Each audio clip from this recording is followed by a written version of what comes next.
విభేదాలు ఎవరు కలుగు చేస్తారో తెలుసా? భార్య భర్తల మధ్యలో చిన్న అనుమానం స్టార్ట్ అవుద్ది, పెద్ద చిచ్చు. లాస్ట్ వీక్ లో ఒక సహోదరి నా దగ్గరకు వచ్చి ఏడుస్తూ చెప్తుంది, సిస్టర్ చాలా మంచివాడు నా భర్త, దేవుని ఏర్పాటులోనే వివాహం జరిగింది, కొద్ది కాలం బానే ఉన్నాడు, ఆ తర్వాత ఏమైందో తెలీదు, అనుమానం అనే పెనుభూతం నా భర్తను నిండుకుంది హృదయంలో.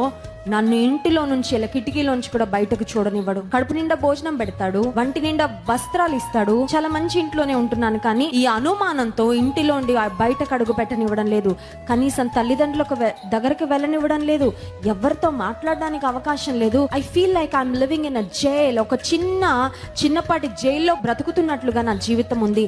నా కొరకు ప్రార్థన చేయండి. నిజమే, అపవాది నిన్ను ఎలా నీ కుటుంబాన్ని ముక్కలు చేయాలి. ఇద్దరు సమాధానంగా ఉన్నారంటే అపవాది ఎదురు చూస్తూ ఉంటాడు తెలుసా అండి మీకు, మీ మధ్యలో చిచ్చు వేయాలని. నువ్వు చోటు ఇస్తేనే వాడు తీసుకుంటాడు చోటు. ముందు ఆ అపవాదిని బంధించు, అప్పుడు నీలో ప్రేమ కలిగిన ఆత్మ ఉంటది. హల్లెలూయా.